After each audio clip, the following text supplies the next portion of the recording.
عاشقان رسول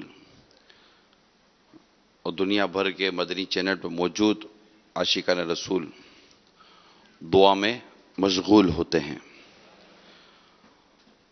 اور یہ جو سارا جو گلشن ہے، اب دنیا میں کہیں بھی بیٹھے ہیں اور دنیا میں کہیں بھی بیٹھ کر آپ مدنی چینل کے ذریعے اس اجتماع کے ذریعے استفادہ حاصل کر رہے ہیں، یعنی فائدہ اٹھا رہے ہیں۔ جو کچھ اس وقت ہم کر رہے ہیں، یہ اللہ کریم نے جس شخصیت کو اس کا ذریعہ بنایا، اس ذریعے کا نام امیر اہل سنت ہے،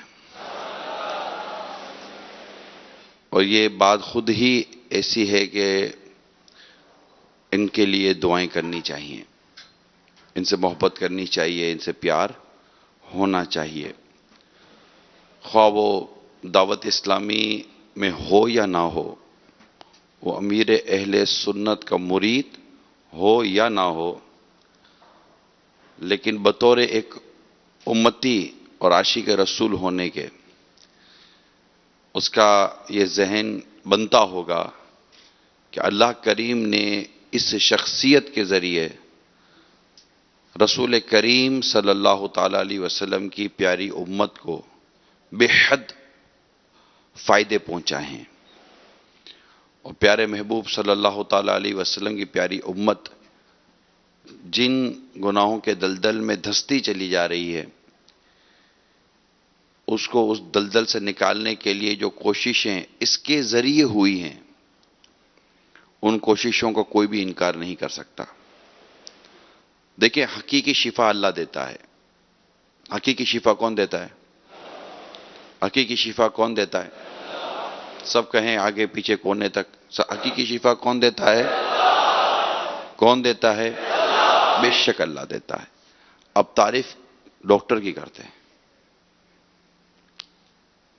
تعریف کسی کرتے ہیں؟ ڈاکٹر کی کرتے ہیں، یار ڈاکٹر بہت اچھا ہے، اس کے پاس جاؤ، شفا تو رب نے دی ہے، مگر ہم اس ڈاکٹر کی تعریف کرتے ہیں کیونکہ شفا اللہ کریم نے اس کے ہاتھ میں ڈالی تو شفا ملی نا۔ جب آپ کوئی اچھا سا مقدمہ جیت جاتے ہیں تو تعریف کس کی کرتے ہیں؟ وکیل کی، حالانکہ حقیقی مدد کس نے کی؟ اللہ نے۔ تو یہ انسان، ہم جس دنیا میں رہتے ہیں، یہ ہمارا ایک پورا نظام ہے۔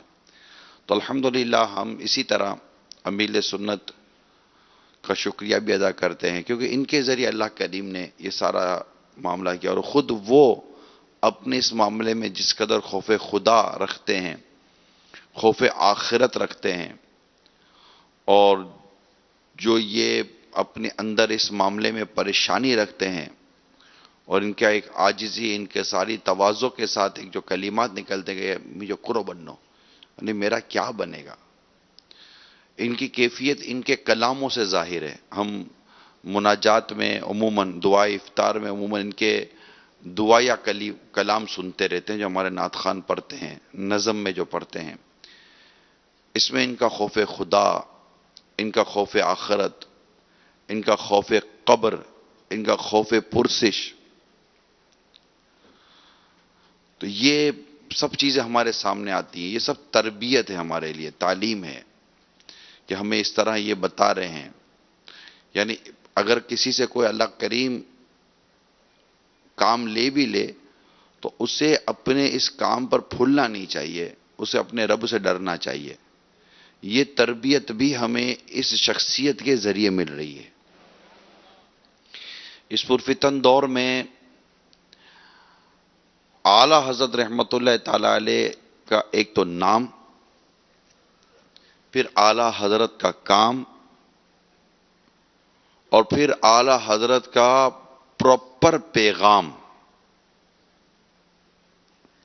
یہ لاکھوں لاکھ عاشقان رسول تک پہنچانے میں جس شخصیت کا بہت بڑا کنٹریبیوشن ہے، اسے امیر اہل سنت کہتے ہیں۔ اللہ کریم ان کا سایہ دراز فرمائے اور ہمیں ان کا وفادار رکھے۔ صلو علی الحبیب صلی اللہ علیہ وسلم۔ الحمد للہ رب العالمین والصلاة والسلام على سيد المرسلين أما بعد فأعوذ بالله من الشيطان الرجيم بسم الله الرحمن الرحيم الصلاة والسلام عليك يا رسول الله وعلى آلك وأصحابك يا حبيب الله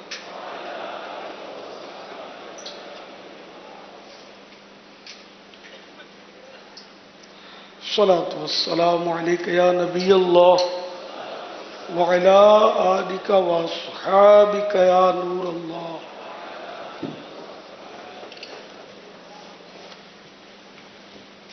نويت سنة الاعتكاف.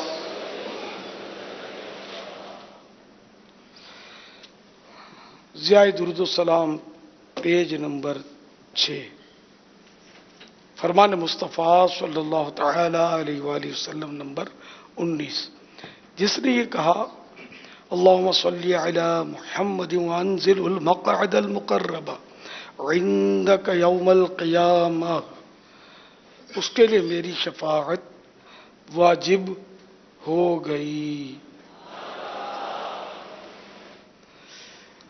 صلو علی الحبیب صلی اللہ تعالی علی محمد.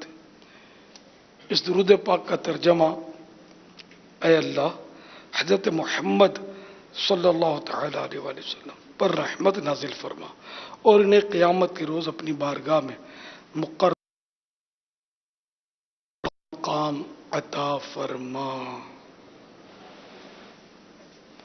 یہاں ایک مدنی پھول عرض کروں کہ ہم لوگ جو ہیں، یعنی کہ جو بڑا ہوتا ہے نا، چھوٹوں کو دعا کا کہتے ہوئے شرماتا ہے. چھوٹے جو ہوتے ہیں نا، وہ عاجزی کریں گے بڑوں کے سامنے ہمارے لیے دعا کرنا، امام صاحب، خطیب صاحب، حضرت ہمارے لیے دعا فرمانا. مگر بڑے کم ہی کہتے ہیں کہ تم دعا کرنا. لیکن یہ پیارے آقا صلی اللہ تعالی علیہ وآلہ وسلم نے خود دعا سکھائی ہے کہ میرے لیے اس طرح دعا کرو. اور اذان سے پہلے بھی جو ہم دعا کرتے ہیں، یہ بھی سرکار نے سکھائی ہے صلی اللہ تعالی علیہ وآلہ وسلم کہ میرے لیے اس طرح دعا کیا کرو ہر اذان کے بعد. پھر وہ شفاعت کی بشارت سنائی ہے، اس میں بھی شفاعت کی بشارت کہ میرے لیے یوں دعا کرو گے شفاعت میری واجب ہو جائے گی. تو یوں بڑا جو ہے وہ چھوٹے کو دعا کا کہے تو اس میں اس کی شان میں فرق نہیں پڑتا.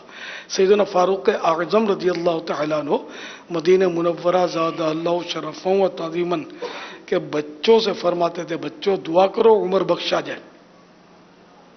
تو یہ عاجزیوں کی بھی تربیت ہے اس میں ہمارے لیے. تو ہم کو چھوٹا ہو یا بڑا دعا کے لیے کہنے میں کاش ہم شرمائیں نہیں، چھوٹوں سے بھی اپنے کہتے رہیں کہ ہمارے لیے دعا کرو. چھوٹا ہے، ہو سکتا ہے اللہ کی بارگاہ میں یہ بہت بڑا ہو، ہم کو کیا پتا. اور جو بڑا نظر آ رہا ہے اس کو کچھ پتا نہیں کہ اللہ تعالیٰ کی خفیہ تدبیر اس کے بارے میں کیا ہے. اور خود جو اپنے آپ کو بڑا سمجھتا ہے وہ تو اس کے لیے تو بہت دشواری ہے. بڑا تو سمجھنا ہی نہیں ہے اپنے آپ کو. سب سے گناہگار، سب سے کمتر، سب سے برا اپنے آپ کو سمجھنا چاہیے. زبان اللہ کی بارگاہ میں پتہ نہیں میرا کیا ہے، تو ڈرتا رہے بندہ، عاجزی کرتا رہے. سیدنا صدیق اکبر رضی اللہ تعالیٰ عنہ کی طرف یہ قول منقول ہے، یہ منقول ہے، منسوب ہے کہ آپ کا فرمان ہے کہ میں سب سے برا ہوں. جب آپ کی کوئی تعریف کرتا تو آپ فرماتے اللہ تعالیٰ تمہارے حسن ظن سے مجھے بہتر بنا دے. صلو علی الحبیب صلی اللہ تعالی علی محمد. Papa, happy birthday to you. And Papa کو ہاتھ رکھو. آج آپ کا یوم ولادت ہے. اللہ تبارک و تعالیٰ آپ کی تمام زندگی بھر کی عبادت ریاضت اخلاص کو قبول و مقبول فرمائے. آپ کی والدین کی بخشش فرمائے، آپ کے بھائیوں کی بخشش فرمائے. آمین. تقبل معهم مقلة من السودان اسمي البري عبد العزيز محمد العطار، أهنئ نفسي وإياكم بحلول شهر رمضان المعظم كما أهنئكم جميعا سيدي أبو بلال محمد الياس العطار القادري دامت بركاتهم العالية أمير أهل السنة. ونحن نزيد في التهنئة، هذه التهنئة تدل على عظم المولود ومكانته التي اختارها له سبحانه وتعالى. نسأل الله سبحانه وتعالى أن يطيل عمره في طاعة الله ونفع البلاد والعباد على نهج سيدنا محمد صلی اللہ علیہ وسلم. مجھے اپنی اور ساری دنیا کے لوگوں کی اصلاح کی کوشش کرنی ہے انشاءاللہ عز و جل. سیدی یہ اسلامی بھائی البری عبدالعزیز محمد العطار سوڈان سے ہیں. یہ عرض کر رہے ہیں آپ سب کو رمضان المبارک کی مبارک ساعتوں کے ساتھ ساتھ امیر اہل سنت مولانا محمد الیاس عطار قادری دامت برکاتہم العالیہ کی یوم ولادت بہت بہت مبارک ہو. یہ مبارکباد اس بات پر کہ اللہ کریم نے آپ سب کو ایک عظیم مرتبے والی روحانی شخصیت سے نوازا ہے. اللہ کریم کی بارگاہ میں دعا کرتے ہیں کہ حضرت کو اللہ کریم اپنی اطاعت میں سنت مصطفیٰ صلی اللہ علیہ وآلہ وسلم کی پیروی کرتے ہوئے درازی عمر بالخیر عطا فرمائے. سلامت عطار کا خدا، سلامت عطار کا خدا، ہر بری نظر سے مولا میرے بچا. رہے سلامت عطار کا خدا، ہر بری نظر سے مولا میرے بچا. آلو صحاب کی ہمیں الفت ملی ہے ان سے، آلو صحاب کی ہمیں الفت ملی ہے ان سے، الفت ملی ہے ان سے. اور ادب اولیاء کبھی، اور ادب اولیاء کبھی ہم کو دیا سکھا. ہر بری نظر سے مولا میرے بچا. میرا پیر میرا مرشد سب سے پیارا. پیارے مرشد پاک آپ کی ہر چیز باکمال ہے. مرشد کا امامہ مرحبا، مرشد کی داڑھی مرحبا، مرشد کی آنکھیں مرحبا، مرشد کے کپڑے مرحبا، مرشد کا جبہ مرحبا. پیارے مرشد پاک یہ بتائیے آپ کی پیشانی پر 2 نشان ہیں، یہ نشان کس چیز کے؟ کیا آپ کو چوٹ لگ گئی تھی؟ اور یہ نشان کب سے ہیں؟ جزاک اللہ. یا خدا میرے مرشد کو آباد رکھ، ان کے سارے گرانے کو بھی شاد رکھ. آمین آمین.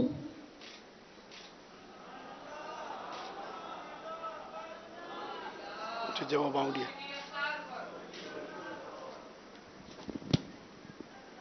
ماشاء اللہ مدنی منی لگ رہی تھی. ان مدنی منی کی آواز مرحبا. پیشانی پر یہ نشان کیوں ہوتا ہے یہ جو سمجھدار ہوتے ہیں نا ان کو پتا ہوتا ہے. مدنی منوں کو ہو سکتا ہے سمجھنا پڑتی ہو. تو یہ نماز پڑھتے ہیں نا تو سجدے میں زمین پیشانی پر رکھتے ہیں تو بعض اوقات جس کی کھال نازک ہوتی ہوگی اس پر نشان بن جاتا ہوگا. واللہ تعالی اعلم ورسولہ اعلم عز وجل وصلی اللہ تعالی علیہ وآلہ وسلم. صلو علی الحبیب صلی اللہ تعالی علی محمد. محمد محمود عطاری باب الاسلام سکھر سے عرض کر رہا ہوں. امیر اہل سنت کی بارگاہ میں یہ سوال ہے کہ ہم درس و بیانات میں یہ سنتے ہیں اور پڑھتے بھی ہیں کہ رمضان شریف کا پورا مہینہ خیر ہی خیر ہے، یعنی خیریت والا ہے، برکت والا ہے. اس کے باوجود ہم یہ دیکھتے ہیں کہ کسی کا ایکسیڈنٹ ہو جاتا ہے، کوئی بیمار پڑ جاتا ہے، کسی کا انتقال ہو جاتا ہے، یا کسی کو کوئی مالی طور پہ نقصان ہو جاتا ہے، تو یہ ماہ رمضان المبارک کا مہینہ جو کہ خیر ہی خیر ہے، اس میں اس طرح کی ذہنی، جسمانی اور مالی پریشانیوں کا آنا کیا معنی رکھتا ہے؟ تھوڑی اس کی وضاحت فرما دیں۔ اللہ تعالیٰ کی آپ پر رحمت ہو اور آپ کے صدقے میری اور میرے اہل خانہ کی مغفرت و بخشش ہو۔ السلام علیکم ورحمۃ اللہ وبرکاتہ۔ وعلیکم السلام ورحمۃ اللہ وبرکاتہ۔ انبیاء کرام علیہ الصلوۃ والسلام کے صدقے اور سید الانبیاء صلی اللہ تعالی علیہ وآلہ وسلم کے طفیل خیر بٹتی ہے، مگر امتحان ان پر بھی آئے۔ کربلا والے امام علی مقام، امام حسین اور اہل بیت اطہار کہ ان کے صدقے بھلائیاں تقسیم ہوتی ہیں، لیکن ان پر بھی امتحانات آئے۔ تو یوں کسی کا بیمار ہونا رمضان شریف میں یا زخمی ہو جانا، یہ سب یہ خیر کے منافی نہیں، خیر کے الٹ نہیں ہے، کیونکہ مومن کے تو وہ جو محاورہ ہے نا کہ دونوں ہاتھ میں لڈو ہیں، کہ نعمت ملتی ہے شکر کرتا ہے تو یوں یہ ثواب کما لیتا ہے، آفت آتی ہے تو صبر کرتا ہے، یوں یہ ثواب کا حقدار اور جنت کا حقدار بن جاتا ہے۔ تو مصیبت آنا، کسی پر تکلیف آ جانا، بیماری آ جانا، یہ کوئی تب رمضان مبارک کے خیر ہونے کے منافی یعنی الٹ نہیں ہے۔ اور موت آنا یہ بھی کوئی بری بات نہیں، ہاں مرنا برا تھوڑی ہے، وہ تو حدیث پاک ہے، الموت تحفۃ المؤمن، مومن کے لیے موت تحفہ ہے، الموت کفارۃ المؤمن، موت مومن کے لیے کفارہ ہے، گناہوں کا کفارہ ہے۔ تو بڑے بڑے حضرات جو موت کی تمنائیں کر کے گئے۔ اچھا پھر یہ کہ جو گناہوں سے نہیں بچ سکتا، اس کو پتا ہے کہ آئندہ یعنی کہ ظن غالب ہے اور سمجھتا ہے کہ میں گناہوں سے آئندہ نہیں بچ سکوں گا، تو وہ بھی اگر اس وجہ سے موت کی تمنا کرتا ہے، دعا کرتا ہے، تب بھی کوئی حرج نہیں ہے۔ البتہ یہ دعا کرنی چاہیے کہ یا اللہ میرے حق میں بہتر کر، موت بہتر ہو تو موت، زندگی بہتر ہو تو زندگی۔ تو ہمارا لے کہ اب موت تو یہ تو کل نفس ذائقۃ الموت، موت کا ہر جاندار نے موت کا مزہ چکھنا ہے۔ پھر یہ کہ جنت میں جانے کے لیے مرنا پڑے گا نا، اور جنت میں تو نعمتیں ہی نعمتیں ہیں، وہاں تو تکلیف اور زحمت تو ہے ہی نہیں، نعمت ہی نعمت ہے۔ تو موت اس کا پل ہے جنت میں جانے کا، یوں سمجھ لو، جب تک مریں گے نہیں جنت میں داخل نہیں ہوں گے۔ تو یوں بھی تو موت بری شے نہیں، صحیح معنوں میں بیماری بھی بری شے نہیں، زخمی ہونا یہ بھی مومن کے لیے بری شے نہیں۔ ناشکری کرے گا تو اس کے لیے برائی ہے، صبر کرے گا تو اجر کا حقدار بنے گا، اور یوں ان کے لیے یہ چیز جو ہے اچھی ثابت ہوگی۔ اب فضائل پڑھیں بیماریوں کے، اب ہر شریعت میں بیماریوں کے فضائل بیان کرنے سے پہلے لکھا ہے کہ بیماری کوئی مطلب بری چیز نہیں ہے، اس طرح کے جملے لکھے ہیں انہوں نے۔ تو رمضان خیر ہی خیر ہے، رمضان وہ خیریت اور بھلائی کے جو معنی کیے نا، وہ خیریت اور برکت کے معنی آپ نے کیے، وہ واللہ علم خیر کے معنی ہوتا ہے بھلائی، اچھائی، بھلائی۔ تو رمضان میں بھلائی ہی بھلائی ہے، نیکی ہی نیکی ہے، اچھائی ہی اچھائی ہے۔ آپ کے فیس بک پیج پر سوال آیا ہے، کوئی جائز کام اللہ کریم کی رضا کی نیت سے شروع کیا جائے تو ثواب پانے کے لیے اس پورے کام کے دوران اس نیت کا ذہن میں رہنا ضروری ہے؟ نہ تو نیت تو پھر تو ہر وقت روزے کی بھی نہیں رہتی، بلکہ روزے میں تو بھول کر کھا لے تب بھی معاف ہے، روزہ ہو جاتا ہے۔ تو نیت باقی ہوتی ذہن میں تو کھاتا کیوں؟ تو نیت ابتدا میں کی جاتی ہے۔ ہاں وضو کے لیے صراحت ہے، وہ بھی صراحت فضیلت کے لیے، نہ کہ وضو میں کوئی ایسی بات نہیں کہ نہیں ہوگا، نہ وضو کی نیت ہر وقت حاضر ہو، تو یہ مستحب ہے، افضل ہے، باقی اور عبادتوں کے بارے میں نیت کا حاضر ہونا میں نے پڑھا نہیں ہے. واللہ تعالی اعلم ورسولہ اعلم عز وجل وصلی اللہ تعالی علیہ وآلہ وسلم. صلو علی الحبیب صلی اللہ تعالی علی محمد. کیا سجدہ شکر کے لیے وضو کا ہونا ضروری ہے؟ بالکل وضو ضروری ہے. قبلہ رخ بھی ہونا ضروری ہے. سنا ہے کہ کرکٹر نماز ایک نہیں پڑھیں گے، جمعے کے وقت گیم کھیلیں گے اور جیت جائیں گے تو میدان میں جس طرح سمجھ میں آیا وہ سجدہ کر لیا. نہ وضو، پتہ نہیں غسل، کپڑوں کے ٹھکانے نہیں. پینٹ تو پہنتے، شاید چڈیاں نہیں پہنتے کرکٹ کھیلتے ہوئے، پینٹ پہنتے. لیکن بہرحال یہ کہ وہ جو اس طرح کا سجدہ شکر کرتے نا وہ صحیح نہیں ہوتا.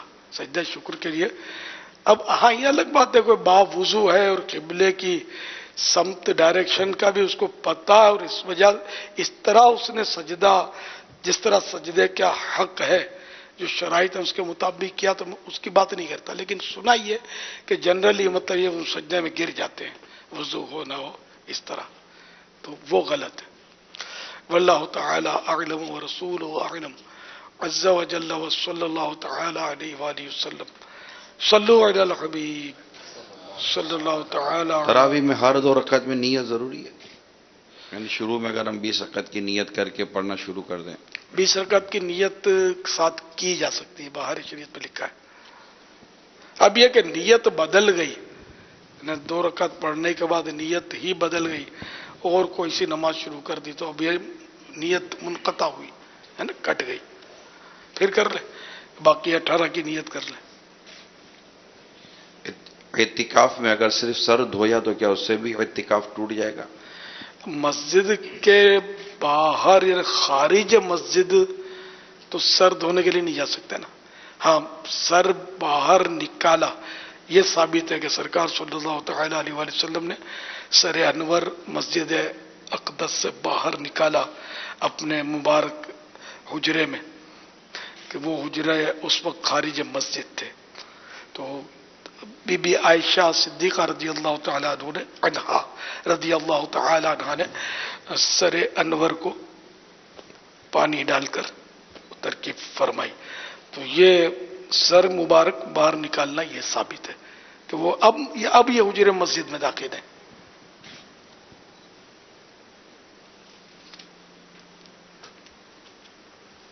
صلو علی الحبیب صلی اللہ تعالی علی محمد. یہ سوال اس طرح کا آیا ہے، کچھ موبائل اکاؤنٹس ایسے ہیں جو 1000 کا بیلنس موبائل میں رکھنے سے روز 30 منٹس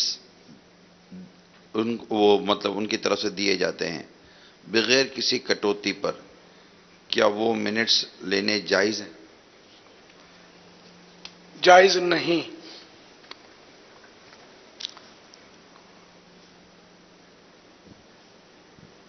صلو علی الحبیب صلی اللہ تعالی علی محمد. سوال چلائیے. یہ ہے کہ میری بائیں آنکھ بھڑک رہی ہے، 2 مہینے سے بھڑک رہی ہے، تو اس میں اسلام میں کچھ ہے اس کا؟ یہ غیر مسلموں میں ہے کہ بائیں آنکھ بھڑکتی ہے تو یہ اس کو بدشگونی میں لیتے ہیں. اسلام میں بدشگونی نہیں ہے، نیک شگونی ہے، نیک فال. بائیں آنکھ بھڑکے تو بھڑکتی رہے، مرضی ہے اس کی کہ یہ نقصان ہو جائے گا یا نحوست ہو جائے گی تو یہ ہو جائے. یہ اس میں اسلام میں اس طرح کا نہیں ہے. صلو علی الحبیب صلی اللہ تعالی علی محمد. بائیں مانے لیفٹ، بائیں آنکھ مانے لیفٹ آئی. تو لیفٹ آئی یوں اس پارک کرے گی، پھڑکے گی، کیا بولے گی. ہاں تو اس میں کوئی مشکل نہیں ہے. یہ ہمارا مسلمانوں کا عقیدہ نہیں ہے کہ اس سے کوئی نقصان ہو جائے گا. کیا بیٹھ کر سجدہ تلاوت کر سکتے ہیں؟ اگر تلاوت قرآن کر رہا ہے اور بیٹھے بیٹھے آیت سجدے کی آئی، بیٹھے بیٹھے سجدہ کر لیا، صحیح ہے، ہو جائے گا. افضل یہ ہے کہ کھڑے کھڑے سجدے میں جائے. اب سجدہ کرنے کے بعد اس کا طریقہ ہی پورا سن لیں، جس سے کہ کھڑے کھڑے نیت ہو کہ میں سجدے تلاوت کر رہا ہوں، اللہ اکبر کہتا ہوا سجدے میں جائے، 3 بار سبحان ربی الاعلی کہے، اللہ اکبر کہہ کر بیٹھ جائے. سجدہ ہو گیا. سلام پھرنے کی ضرورت نہیں ہے. اس میں اللہ اکبر کے لیے کان اٹھانا بھی نہیں تھا شروع میں. بس کھڑے کھڑے اللہ اکبر کہہ کر گیا, سجدہ کیا, سبحان ربی الاعلیٰ کہا, اللہ اکبر کہہ کر بیٹھ گیا, خلاص سجدے تلاوت ہو گیا. یہی طریقہ سجدہ شکر کا بھی ہے. نیت سجدہ شکر کی ہو یا اسی طرح کر لے. عوام جو ہے یہ تکبیر بھی کہتے ہیں, بعض سلام بھی پھیرتے ہیں, تو یہ معلومات کی کمی کی وجہ سے ایسا کرتے ہیں, دیکھا دیکھی. صلو علی الحبیب صلی اللہ تعالی علی محمد. اسلامی بہنیں جو اپنی مسجد بیت میں اعتکاف کرتی ہیں, کیا وہ سر دھو سکتی ہیں؟ یعنی مثال دے رہا ہوں کہ وہ ایک کمرے میں کر رہی ہیں اور اٹیچ باتھ ہو اور باتھ روم میں وہ سر ڈال دیں اور اپنا جسم یہ کمرے میں ہی رہنے دیں, اور اس باتھ روم میں کوئی غیر معتکف ہو اور اس کا سر دھو دے, یا اس طرح کمرے سے باہر نکال دیں, باہر کو پتیلے میں رکھ کر ان کا سر دھو دے وغیرہ وغیرہ. کھڑکی سے باہر نکال دیں. تو کیا وجود اس کا اس کمرے کے اندر یا مسجد بیت میں ہی ہو تو کیا اس اسلامی بہن کا اعتکاف پر کوئی اثر پڑے گا؟ حدیث سے باغ بھی سنا ہی نا, تو اس طرح سر نکالنے سے اعتکاف نہیں ٹوٹے گا. تو ایک اسلامی بہن کا اس طرح سوال آیا, کل ہمیں میسیجز کے ذریعے کسی نے بھیجا تھا کہ وہ مسجد بیت میں ہوں گی تو ان کو آواز دی گئی ہوگی کہ کھانے کے لیے, تو وہ کچن کی طرف چلی گئی, تب ان کا اعتکاف رہا یا نہیں رہا؟ یعنی کہ وہ اپنی مسجد بیت سے نکل گئی باہر. امی نے بلایا تھا, امی نے بلایا تھا کہ ذرا کھانا دیکھ لینا وغیرہ, کوئی ایسا ہوا ہوگا. لیکن کھانا ویسے وہاں کھانا ممکن تھا, اس کے لیے کوئی مشکل نہیں تھی. کچن میں شاید کھانا دیکھنے کے لیے. ہاں وہ اس طرح اعتکاف ٹوٹ گیا. مسجد بیت سے اس مقصد کے لیے نہیں جا سکتی باہر. ایک دن کا قضا کرنا ہوگا. کیا مسجد میں میسیجز کے ذریعے دنیاوی بات کی جا سکتی ہے؟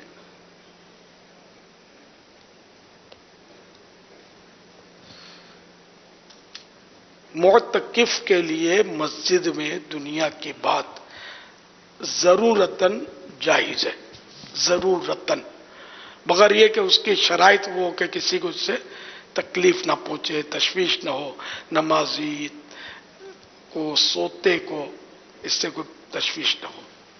تو اب یہ کہ میسج کے ذریعے تو بدرجہ اولا اجازت ہو جائے گی معتکف کے لیے. غیر معتکف کے لیے میسج کے ذریعے دنیاوی بات نہ کسی کو تکلیف تو نہیں ہوتی اس سے. وہ فضول ہونا الگ بات ہے, مسجد میں کر سکتا ہے نہیں کر سکتا ہے. یہ میسج بولتا کچھ نہیں ہے, خالی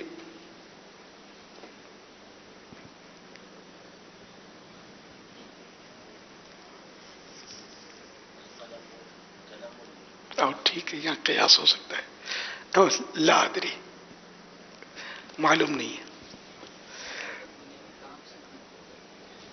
آپ فرماتے ہیں کہ مسجد میں معتکف ضرورتاً دنیا کی بات کر سکتا ہے. اب ہر شخص اگر اپنی ضرورت خود ہی متعین کر لے گا تو کیا یہ درست ہے؟ یعنی میں دیکھ لوں میں یہ بات کر رہا ہوں, نہیں میں ضرورت ہی کر رہا ہوں, اگلا بات کر رہا ہے وہ ضرورت ہی کر رہا ہے, تو کیا ضرورت ہر ایک کی جدا جدا ہی ہوگی یا ضرورت کا بھی کوئی شرعی معیار بیان کیا جائے گا؟ اب سر ضرورت ہے نہیں ہے یہ تو سب جس کو عقل ہوگی سمجھ تو لے گا نا. بھی ہے کیا اس میں کوئی اسکیننگ مشین تو لگانے سے رحمین کی, لیکن یہ کہ مسجد میں شور نہیں اٹھنا چاہیے. یہ شور بیچارے کرتے ہیں اور غیر ضروری شور ہوتا ہے, اس کا اب تو کوئی حل سمجھ میں آتا نہیں ہے. یہ اتنا سمجھاتے ہیں لیکن اب ہر طرح کا آدمی ہوتا ہے اس میں. بعض ماشاءاللہ بہت پیارے ہوتے ہیں. میں نے جیسے صبح قصہ سنایا, وہ بزرگ پر تجلی پڑی لیکن پھر بھی وہ بولا, آخر تک نہیں بولا. میں نے اتنا پیار دیا, مجھے بھی کچھ نہیں بولا. ایسا قفل مدینہ ٹائٹ, اور خصوصی بھی نہیں لگ رہے تھے. مجھے بہت شریف لگے, اللہ ان کے صدقے میری مغفرت. قفل مدینہ ایسا ٹائٹ تھا کہ آپ کو یہ وہ ہونے لگا کہ یہ خصوصی تو نہیں ہے. میرا خیال ہے, ہو سکتا ہے وہ تو تعجب نہیں ہے. ہمارا یہ ایسا قفل مدینہ خصوصی بہت بول کے ہوتے ہیں, خصوصی بہت باتوں نہیں ہوتے ہیں، سب نہیں لیکن تجربہ ہے کہ یہ باتوں نہیں ہوتے کر کے یہ اپنا بالکل یعنی کہ اعلان کر دیں گے کہ ہم کون ہیں. تو اس لیے وہ خصوصی بھی نہیں ہوں گے، بظاہر سا لگتا ہے. سن بھی رہے ہوں گے ابھی میرے کو کہ میں تو سراپا حکایت بن گیا.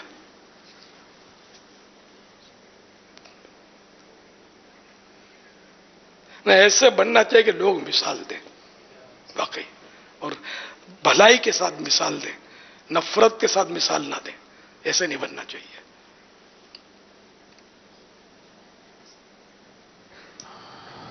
ایسے رہا کرو کہ زمانہ مثال دے. امیر سنت سر ہمارے پاس ایک مدنی گلدستہ ہے جس میں جانشین امیر سنت سورہ ملک شریف کی تلاوت کر رہے ہیں، مدنی منوں کو کچھ ادب سکھا رہے ہیں. یہ ہم آپ کو دکھا رہے ہیں. اب مدنی منع تو لازمی بات ہے، اب قرآن پاک کی اگر تلاوت ہو رہی ہو تو اس میں ایسا انداز رکھنے کے بارے میں آپ کیا بیان فرمائیں گے؟ وہ مدنی پھول بھی آپ سے لیں گے اور یہ منظر دکھا رہے ہیں مدنی چینل کے ناظرین کو.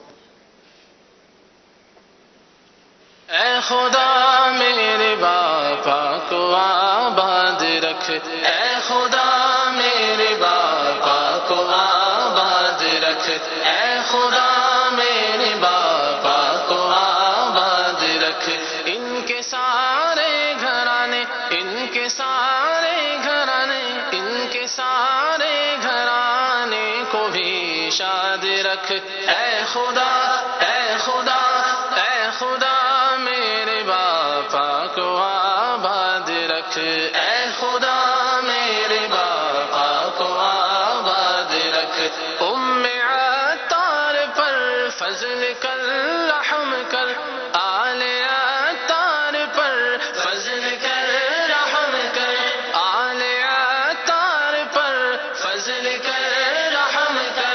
تو جہاں میں خدا ان کو آباد رکھ، دو جہاں میں خدا ان کو آباد رکھ.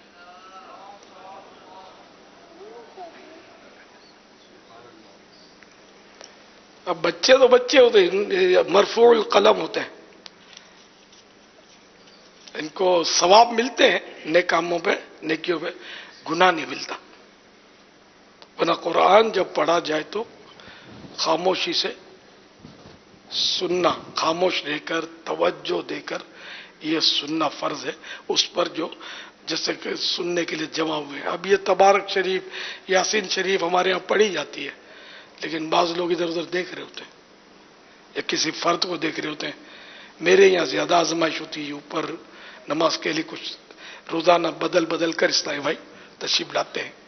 ہمارا ایک طریقہ کار ہے کہ وہ خاص خاص اسلائی بھائیوں کو جو معتکفین وغیرہ ہیں ان کو یہ ٹوکن دیتے ہیں. تو یہ یہاں کیونکہ زیادہ اسلائی بھائی ہوتے ہیں نا، تو پہلے کیا سب لپکتے تھے، تو اب یہ کہ اب ماشاءاللہ بڑا امن قائم ہو گیا ہے، جن کے پاس ٹوکن ہو وہی یہاں نماز پڑھے. ورنہ بعض ایسے ہوتے تھے کہ جو مستقل ہوتے ہیں نا گاہک، تو وہ صفے گھیر کے بیٹھ جاتے تھے اور نئے نئے بیچارے اپنا سا منہ لے کر چلے جائیں. تو اب یہ کہ ٹوکن کے ذریعے یہ ترکیب بن گئی تھی، لیکن یہ اس میں دیوانہ کوالٹی تو ہوتی ہے نا، معلومات ہوتی نہیں ان کو. تو یہ تلاوت یاسین شریف سورۃ الملک ہونا یہ چاہیے کہ نگاہیں نیچی کرے کہ توجہ سے سنیں. لیکن اب میں یہاں ہوتا ہوں تو مجھے دیکھ رہے ہوتے ہیں، تو یوں کر لیں گے، یہ دیکھتے ہوتے ہیں. یہ نہیں کرنا چاہیے، توجہ ہٹ جائے گی. ظاہر ہے یاسین شریف قرآن کریم کی تلاوت ہو رہی ہے تو اس کو توجہ سے بالکل نہیں رہا جاتا دیکھے سے، آنکھیں ہی بند کر لے، نظر ہی نہ آئے کچھ. تو اللہ کا کلام نے، اللہ کے کلام کا تو احترام سب پر مقدم ہے، سب سے بڑھ کر ہے. یہ اور فرض بھی ہے، کیونکہ سننے کے لیے جب حاضر ہوئے ہیں تو توجہ سے کان لگا کر سننا فرض ہے. توجہ سے نہیں سنے گا، جان بوجھ کر توجہ ہٹائے گا تو پھر گناہ گار ہوگا نا. صلو علی الحبیب صلی اللہ تعالی علی محمد. اچھا یہ ارشاد فرمائیں کہ یہ جو آپ نے فرمایا کہ مائک درست کیا جائے مدینہ. اچھا یہ ارشاد فرمایا کہ آپ نے فرمایا نا کہ نابالغ بچوں کو ثواب ملے گا، تو کہ یہ ہر بچے کے لیے سبھی یعقل اور سبھی لا یعقل، یعنی عقل مند بچہ اور غیر عقل مند بچہ؟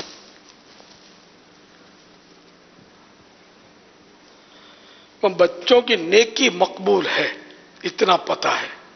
اب سبھی اس میں یعقل کی صرف اچھا سبھی یعقل. اچھا یعنی جو وہ بچہ جس کو سمجھ آتی ہے کہ یہ نیکی ہے تب ملے گا، اور جس کو سمجھ ہی نہیں آتی ہے کہ نیکی کیا ہے یا نہیں ہے کچھ پتہ نہیں ہے، اچھا اس کے لیے ثواب نہیں کا ترتب نہیں ہے. چونکہ سبھی لا یعقل اور مجنون کا ایک ہی حکم، اور سبھی یعقل اور آواز آ معتوہ رہی ہے شہزاد حضور؟ کا ایک ہی حکم. جی آواز آ رہی ہے. یعنی نا سمجھ بچے اور پاگل کا ایک ہی حکم ہے شریعت میں. پاگل ہم تو اگر بات بات پہ کہتے ہیں یار پاگل ہے، پاگل اس کو بولتے ہیں کہ جو بے سبب بلا وجہ نہیں گالیاں بکتے ہیں، پتھر اٹھاتے ہیں اور کچھ بھی نہیں سمجھتے، یہ پاگل ہوتے ہیں. یہ پتھر ماریں گے، گالیاں نکالیں گے اور بلا وجہ کریں گے، یہ یا گھوم جائے گی تو کریں گے، لیکن یہ پاگل اس طرح کے ہوتے ہیں. اور باقی ہے کہ کبھی عقل کی بات کرتے ہیں، کبھی پاگل پن کی اور بھیکی بھیکی باتیں کرتے ہیں.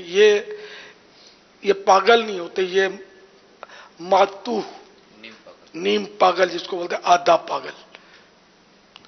تو آدھے پاگل کے احکام الگ ہیں اور پاگل کے احکام الگ ہیں. تو یہ جو سبی یعقل یعنی عقل والا بچہ، یہ ماتو ہے، ماتو کے حکم میں. ویسے ماتو اس کے حکم میں، سبھی یعقل کے. دونوں ایک دوسرے حکم میں یہ نہیں کہیں گے کہ ماتو سبی یعقل کے حکم میں، یوں کہیں گے. جی حوالہ دے دیں گے انشاءاللہ. اس فیلڈ میں یہ یوں اسپیشلسٹ ہیں ایک طرح سے، ان کو واسطے پڑے. ابھی جیسے میری بڑی بہن بھی وہی ہے ماتو، کبھی ماتو کبھی صفی کے حکم میں آتی ہے، ماتو کے حکم میں. تو یوں انہوں نے معلومات بڑی کی ہوئی ہے. ہم یہ اس معاملے میں ان کا ہے مطالعہ اچھا ہے، معلومات پوچھ پوچھ کر پڑھ پڑھ کے ماشاءاللہ اللہ برکت ہے. تو یوں مطلب جو نا سمجھ بچہ ہے، بالکل ہی سمجھ نہیں آتی، اس کی نیکی قبول نہیں ہے. واقعی اس کو پتہ بھی تو نہیں ہے نیکی ہے. جیسے کہ سمجھدار بچہ ہے، اس کو تحفہ دیا، اس نے پکڑ لیا، اس کو پتا ہے کہ یہ میرا ہو گیا، تب یہ سمجھدار بچہ کہلائے گا کہ یہ اس کا ہو گیا، اب قبضہ کر لیا، اب نہیں لے سکتے. اور ایسا بچہ کہ جس کو پتا ہی نہیں ہے اور اس کو دیا تو بھی اس کو پتا نہیں کہ یہ میرا ہو گیا، یہ واپس پھینک دے گا یا آپ کا چھین لے گا، پتا ہی نہیں اس کو، پھر رکھ دے گا، ڈال دے گا. تو اس کو کچھ دی، کوئی چیز دی تو یہ مالک نہیں بنے گا، اس کو پتا نہیں نا کہ میری ہو گئی. یہاں بھی یہی حکم ہے ماتو اور پاگل کا. جی پاگل کو کسی نے تحفہ دیا، قبول قبضہ نہیں ہے، قبضہ نہیں ہوگا اس کا جب تک اس کا سرپرست قبضہ نہ کرے اس کی طرف سے. اسی طرح چھوٹے بچے کے لیے بھی جب تک سرپرست قبضہ نہیں کرے گا اس کا قبضہ نہیں ہوگا. صلو علی الحبیب صلی اللہ تعالی علی محمد. جی سر، میں نے یہ پوچھنا تھا کہ یہ جو سینے سے بال اتار دیتا ہے، یہ میں نے اس کو منع کیا کتنی دفعہ، اس کا یہ اتارنے چاہیے یا نہیں سر؟ بلا ضرورت نہ اتارے تو گناہ نہیں ہے. سارے بدن کے بھی بال اتار دیے کسی نے تو گناہ گار نہیں ہوگا. البتہ داڑھی کے بال موننا حرام ہے. یہ بھویں پل کے یہ نہیں اتار سکتے کہ یہ بالکل انہیں مسئلہ ہو جائے گا، اس سے چہرہ بگڑ جائے گا. تو چہرہ بگاڑنا یہ حرام ہے. باقی بدن کے بال اتار لینے میں کوئی حرج نہیں ہے. عورت سر نہیں منڈوا سکتی، عورت کے لیے سر منڈوانا حرام ہے. سر بھی نہیں منڈوا سکتی اور مردوں کی طرح بال بنوانا ہی بھی حرام ہے. یعنی مردوں کی طرح بال جیسے کہ کندھے سے اوپر، عورت کے بال کندھوں سے نیچے ہونا ضروری ہے. اگ کر آئے نہیں، عمر ایسی نہیں، وہ الگ بات ہے. لیکن کٹوا کر عورت کے بال کندھے سے اوپر کر دینا یہ حرام ہے. اور آج کل یہ عام رواج ہے کہ یہ بیبی کٹ بال کرواتی ہیں عورتیں. یہ حرام ہے، سے توبہ کریں، کندھوں سے نیچے تک اس کو لے جائیں. صلو علی الحبیب صلی اللہ تعالی علی محمد. اگر کوئی ماں اپنے 3 سال کے بیٹے کو وقف مدینہ کرنا چاہے تو آپ اس ماں کو کیا مشورہ دیں گے؟ وہ چاہتی ہو کہ میرے بیٹے کی تربیت دعوت اسلامی کے مدنی ماحول میں ہو. 3 سال کا بیٹا تو سنبھالے گا کون اس کو؟ کیا کرے وہ ماں؟ وہ چاہتی ہے کہ میرے بیٹے کی تربیت دعوت اسلامی کے مدنی ماحول میں ہو. تو ماں کرے اور کیا تربیت؟ ماں خود مدنی ماحول میں تربیت حاصل کر لے اور اس کی تربیت بھی کرتی رہے. جب لائق ہو جائے 3 سال کا تو دارالمدینہ میں لے لیتے ہیں. اچھا ہاں گڈے گڈیوں سے کھلاتے ہیں نا ان کو، کسی طرح مانوس ہوتے ہیں اس طرح.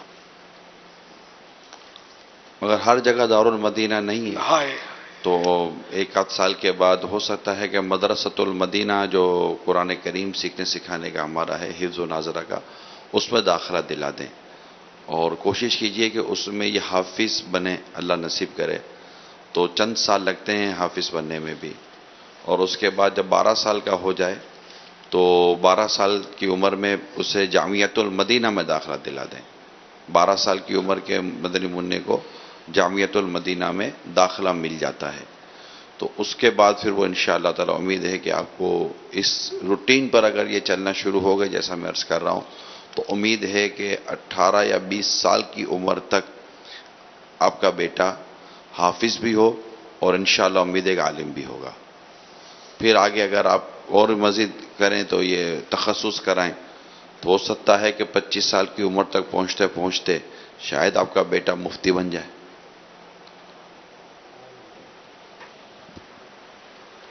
صلو علی الحبیب صلی اللہ تعالی علی محمد. محمد رضا قادری دونڈاچہ ہند سے. سلسلے مدنی مذاکرے میں میٹھے مرشدی امیر اہل سنت کی بارگاہ میں یہ عرض ہے، یہ ارشاد فرما دے ارواح کے کیا معنی ہے؟ آپ نے اپنی پوتی کا نام رکھا ہے. اللہ تعالیٰ آپ کو شاد و آباد رکھے، آپ کی آل و اولاد کو صحت و عافیت و راحت و علی دین کی خدمت سے بری ہوئی طویل عمر عطا فرمائے.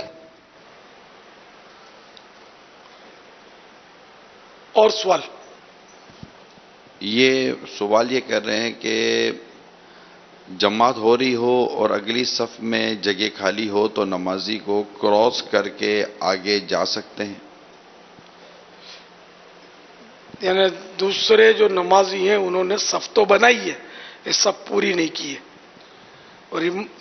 اور آگے جگہ صف میں موجود ہے. آگے جیسے جگہ صف میں موجود ہو اور اس کے ناک کی سیدھ میں جیسے جگہ نہیں ہے، جگہ اگر اس طرف خالی ہے اور وہ اس کو نظر آ رہا ہے کہ اس طرف جگہ خالی ہے، تو کیا یہ یوں نمازیوں نے مطلب اس کو پر نہیں کیا؟ ہاں تو بالکل آگے جانا ہوگا، اس کو آگے جا کے اس کو پر کرے. اور ویسے بھی امام کا سترہ مقتدیوں کے سترے کے لیے کافی ہے. حسین و جمیل اروا کا معنی؟ اروا کا معنی حسین و جمیل. اس وقت تو پتا تھا لیکن ہمیں بھول گیا تھا میں. تب لغت نام کے احکام. جی صحابیہ کیا نام ہے؟ یہ صحابیہ تھیں اروا.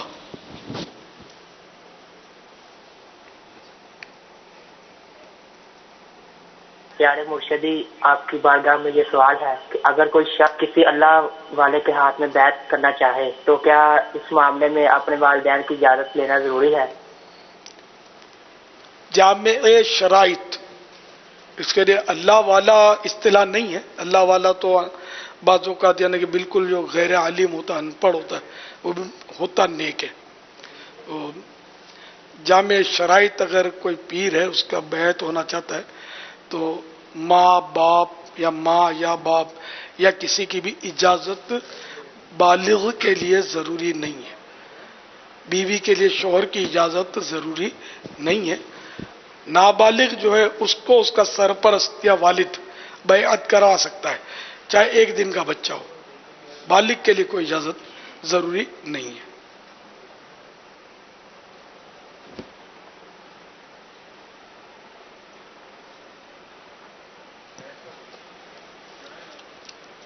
صلو علی الحبیب صلی اللہ تعالی علی محمد. توبوا الی اللہ صلو علی الحبیب صلی اللہ تعالی علی محمد. ذکر بیت کا چہرہ ہے تو میرے غوث پاک رحمت اللہ تعالی علیہ فرماتے کہ میرا مرید بغیر توبہ کے دنیا سے رخصت نہیں ہوگا. سبحان اللہ، کیا شان ہے میرے غوث پاک کی. اور میرے آقا صلی اللہ تعالیٰ علیہ وآلہ وسلم فرماتے گناہوں سے توبہ کرنے والا ایسا ہے جیسے اس نے گناہ کیا ہی نہیں۔ تو آئیے آج 26 رمضان مبارک کی مزید برکتیں حاصل کریں، اور جیسا کہ میں نے پہلے بھی اعلان کیا تھا کہ امیر سنت کی ولادت کا وقت عصر و مغرب کے درمیان ہے 26 رمضان مبارک۔ میں امیر سنت سے عرض کرتا ہوں کہ ہم سب کو اپنا مرید بنا لیں، اور امیر سنت جب غوث پاک کا مرید بناتے ہیں تو اس سے پہلے توبہ کرواتے ہیں، تو اللہ ہمیں سچی توبہ کی توفیق بھی عطا فرمائے۔ صلو علی الحبیب۔ جو کسی اور کے مرید ہیں اگر وہ چاہیں تو بیت برکت حاصل کریں، طالب ہو جائیں، تو انشاءاللہ تعالی ان کے جو جامع شرائط پیر صاحب رہیں گے امیر سنت کے سلسلے کا فیضان میں ملے گا، اور جو کل دعائیں ملی ہیں انشاءاللہ مرید و طالب ان دعاؤں کا حصہ بھی ملے گا انشاءاللہ۔ الصلاۃ والسلام علیک یا رسول اللہ وعلی آلک واصحابک یا حبیب اللہ، لا الہ الا اللہ محمد الرسول اللہ صلی اللہ تعالی علیہ وآلہ وسلم۔ توبہ کرتا ہوں میں اپنے تمام پچھلے گناہوں سے، اور وعدہ کرتا ہوں میں کہ آئندہ شریعت پر چلوں گا، بد مذہبوں اور برے لوگوں کی صحبت سے بچتا رہوں گا، نماز روزے کی پابندی کرتا رہوں گا، ماں باپ کی نافرمانی، جھوٹ، غیبت، چغلی، وعدہ خلافی، گالی گلوچ،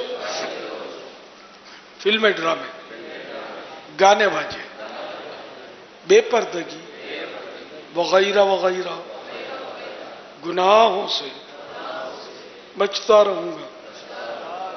اے اللہ میری اس توبہ کو قبول فرما اور مجھے میرے وعدے پر ثابت قدم رکھ۔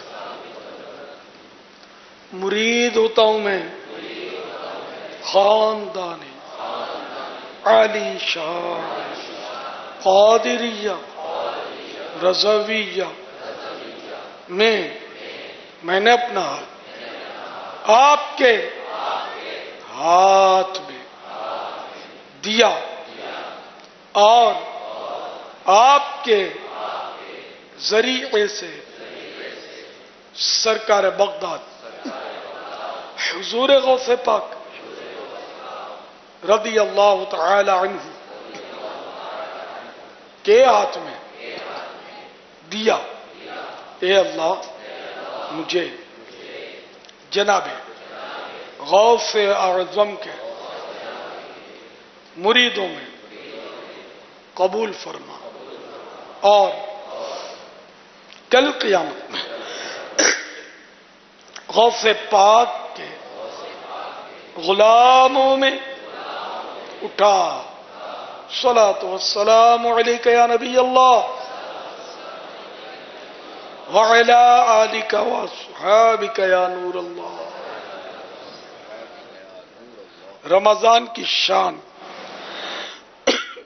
سیدنا اسماعیل حقی علیہ رحمت اللہ القوی نقل کرتے ہیں شب قدر کے تعلق سے کہ یہ رات یعنی شب قدر سلامتی والی رات ہے، یعنی اس میں بہت سی چیزیں ہیں، یعنی اس میں بہت سی چیزوں سے سلامتی ہے۔ اس رات میں بیماری، شر اور آفات سے سلامتی ہے۔ اسی طرح آندھی، بجلی وغیرہ ایسی باتیں جن سے ڈر پیدا ہوتا ہو ان سے بھی سلامتی ہے۔ بلکہ اس رات میں جو کچھ نازل ہوتا ہے وہ سلامتی، نفع اور خیر پر مشتمل ہوتا ہے، اور نہ ہی اس میں شیطان برائی کروانے کی طاقت رکھتا ہے، اور نہ ہی جادوگر کا جادو اس میں چلتا ہے۔ بس اس رات میں سلامتی ہی سلامتی ہے۔ جو شب قدر میں اخلاص سے نیت کے ساتھ نوافل پڑھے گا، اس کے اگلے پچھلے گناہ معاف ہو جائیں گے۔ صلو علی الحبیب صلی اللہ تعالی علی محمد۔ میں سیدہ مریم اقبال بات کر رہی ہوں مینچسٹر یوکے سے۔ آپ بہت اچھے ہیں، یا اللہ آپ کی نیکیوں والی بڑی زندگی دے۔ ہیپی برتھ ڈے ٹو یو۔ سید عمر ہوں، مینچسٹر یوکے سے بات کر رہا ہوں۔ ہیپی برتھ ڈے ٹو یو۔ امیر سنت، اللہ تعالیٰ آپ کو زندگی دے گا، صحت دے گا۔ ماشاء اللہ ماشاء اللہ۔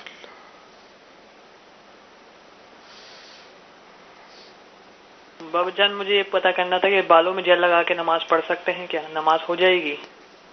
جیل اگر ناپاک تو نہیں ہوتی جیل، تو پاک جیل لگائیے بالوں میں تو نماز ہو جائے گی۔ 105 میرا امیر اہل سنت کی بارگاہ میں یہ سوال ہے کہ ہمارے ہاں اکثر یہ رسم ہے کہ شادی کے موقع پر مرد کو اس کے ہاتھ پر 100، 500 یا 1000 روپے کا نوٹ رکھ کر مہندی لگائی جاتی ہے۔ اس کا کیا شرعی حکم ہے؟ برائے مہربانی رہنمائی فرما دیں۔ السلام علیکم ورحمۃ اللہ وبرکاتہ۔ مرد کے ہاتھ پر مجھے ایسا لگتا ہے جیسے یہ کہنا چاہ رہے ہیں کہ جیسے کہ 100 یا 500 کا نوٹ ہتھیلی پہ رکھیں گے، اس ہتھیلی پہ جو نوٹ رکھی نا اس نوٹ کے اوپر مہندی رکھتے ہیں۔ اچھا، بھیگی بھی مہندی وہ رکھتے ہوں گے یہ نوٹ تو پھر وہ، اور وہ نوٹ کو 2 منٹ میں وہ مہندی پہ آگے پیچھے کر دیتے ہوں گے۔ نوٹ تو نہیں نا بابا کو مہندی کی نوٹ پہ دبا تو ہو جاتا ہوگا، تو نوٹ چل جاتا ہوگا، مجھے لگتا ہے چل جاتا ہوگا۔ اچھا اچھا، نوٹ ضائع نہیں ہوتا ہوگا۔ مہندی کی رسم اس طرح کا ہوتا ہے، اور وہ جیسے عورتیں بھی آتی ہیں اور وہ آ کے مہندی اس نوٹ پہ لگاتی ہیں، پھر تیل میں ہاتھ ڈال کے دولہا کے سر پہ تھوڑا سا تیل۔ یہ ہوتا مائک پر تو لوگوں کو نہیں، یہ جو پرٹیکولر جو سوال تو یہ آیا کہ نوٹ کے اوپر اگر آپ مہندی رکھ کر مرد کی ہتھیلی پر نوٹ رکھی اور نوٹ کے اوپر مہندی رکھی تو کیا یہ جائز ہے؟ اب یہ کہ اس میں کوئی زبردستی نہیں ہے، اور جس کے ہاتھ پر نوٹ رکھی اس کے شر سے بچنے کے لیے نہیں رکھے گا، نہیں رکھیں گے تو یہ رسوا کرے گا، برا بھلا بولے گا۔ انہیں کوئی ایسی اس میں اگر اور صورت نہیں ہے، اور یہ 100 روپے رکھتے ہیں تو یہ گفٹ ہے ایک طرح کی، سمجھ میں یہ آتا ہے۔ ہاں، اگر کوئی معنی شرعی نہ ہو، غیر محرم عورت رکھے اس کے ہاتھ پہ نوٹ غیر مرد کے، تو یہ فعل اپنی جگہ پر گناہ بھرا ہو کہلائے گا۔ لیکن یہ کہ یہ نوٹ جو یہ ایک طرح کی، اگر یہی کہ اگر کوئی اور ناجائز بات اس میں شامل نہیں ہے تو یہ نوٹ دینا ایک گفٹ کا طریقہ۔ وہ نارملی اگر ہم اس تقریب کا جائزہ لیں تو ہو سکتا ہے وہ تقریب کئی گناہوں کا ملغوبہ ہو۔ ہاں، میوزک بھی بجتے ہوں گے، میوزک بھی بج رہا ہوگا، ڈھول بھی بج رہے ہوں گے، غیر محرم عورتیں ہوں گی، شور شاری ہو رہی ہوگی، لڑکے جمع ہوں گے، لڑکے دولہے کے ساتھ چھیڑ خانیاں بھی چل رہی ہوں گی۔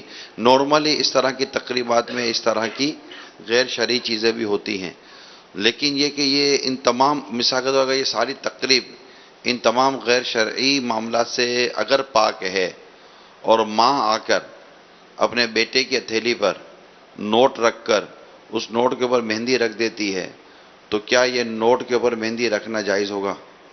اگر مہندی ضائع نہ ہوتی ہو اور نوٹ بھی ضائع نہ ہوتا، اگر مہندی اور نوٹ ضائع نہ، مہندی تو چلیں آپ تو جواب یہی صحیح ہے، جب مہندی ضائع ہو نہ نوٹ ضائع ہو، اور اچھا پھر یہ مرد کے ہاتھ میں یہ مہندی کا اثر بھی نہ لگتا ہو ہتھیلی پر،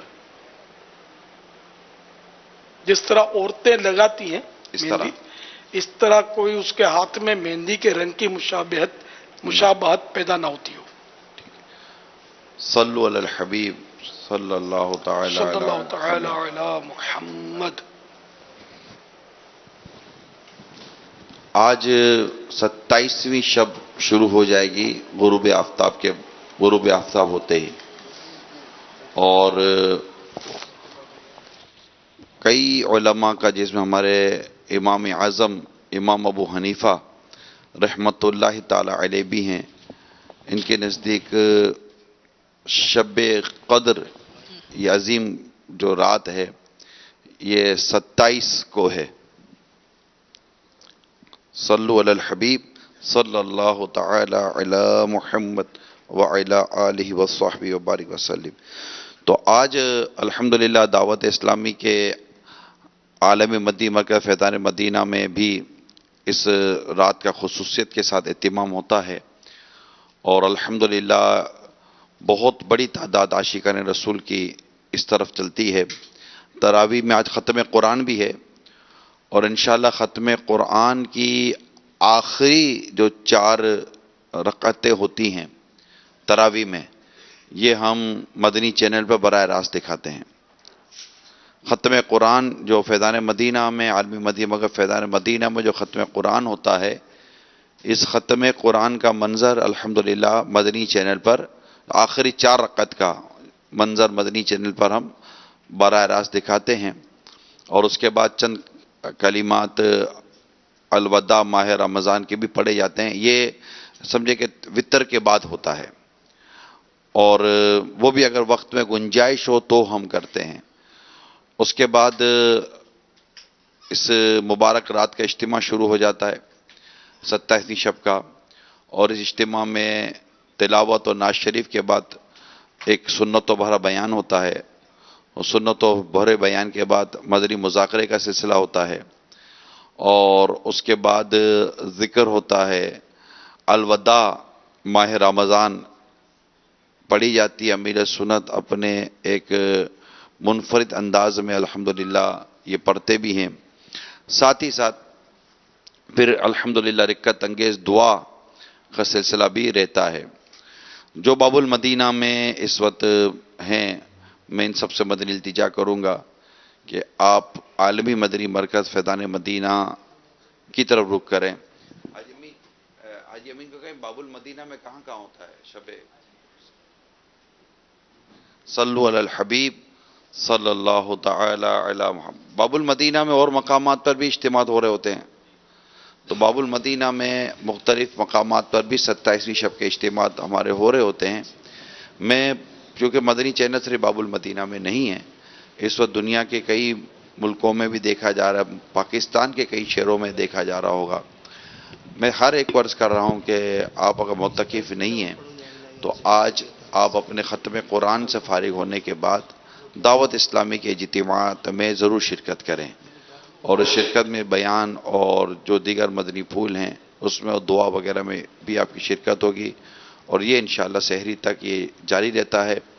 انشاءاللہ یہ پورے کے پورا فیضان مدینہ میں ہونے والا 27ویں شب کا اجتماع مدنی چینل پر بھی براہ راست دکھایا جائے گا۔ میٹھے میٹھے پیارے پیارے اسلامی بھائیوں، یہ بڑی برکتوں والی رات ہے، 27ویں شب کی رات بڑی برکتوں والی رات ہے۔ اس رات میں ایک تعداد ایسی بھی ہوتی ہوگی کہ جو بس عشاء تراویح اور تراویح کے بعد پھر یہ نکل گئے اپنے طور پر تفریحات کے اندر۔ ایسا نہ کریں، مہربانی کریں۔ اب تو رمضان کی چند راتیں رہ گئی ہیں، اس کو مزید ہم غنیمت جانیں اور ہم اس میں خوب عبادت کرنے کی کوشش کریں۔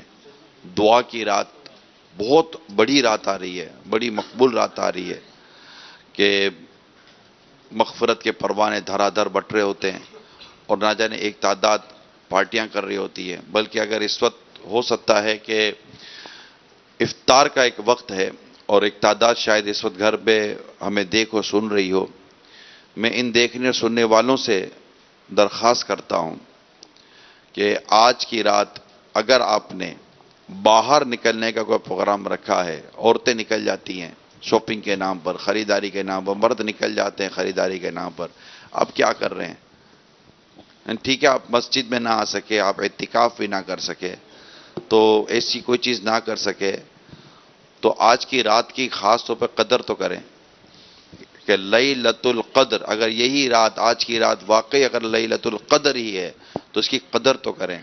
تو جو بھی اگر باہر جانے کا، شاپنگ کرنے کا، کسی بھی طرح کا کوئی پروگرام ہے، پلیز اس کو کینسل کریں اور آپ آج کی رات مسجد میں گزاریں. مرد حضرات مسجد میں گزاریں، دعوت اسلامی کے تحت گزاریں. اسلامی بہنیں بھی آج کی رات کو ذرا خصوصیت دیں، تھوڑے پڑھنے میں، عبادت کرنے میں، قرآن کی تلاوت کرنے میں، علم دین حاصل کرنے میں، مدنی مذاکرہ.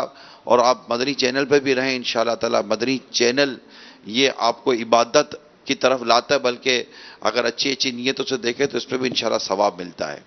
تو کیونکہ علم دین سکھایا جاتا ہے، دل نرم ہوتے ہیں، رقت قلبی بھی اس میں نصیب ہوتی ہے. انشاءاللہ تعالی بھی دعائے افطار کا سلسلہ ہوگا اور آج ہم کوشش کریں خصوصیت کے ساتھ امیر سنت کے لیے بھی دعا کریں، کیونکہ آج 26 رمضان مبارک کی یہ وہ گھڑیاں ہیں جس میں ہمارے محسن، ہمارے پیر و مرشد، امیر اہل سنت، بانی دعوت اسلامی حضرت علامہ مولانا محمد الیاس عطار قادری متضر العالی کی ولادت کا وقت بتایا جاتا ہے. تو ہم بھی دعا کریں گے اللہ کریم انہیں درازی عمر بالخیر عطا فرمائے. صلو علی الحبیب صلی اللہ تعالی علی. الحمدللہ رب العالمین.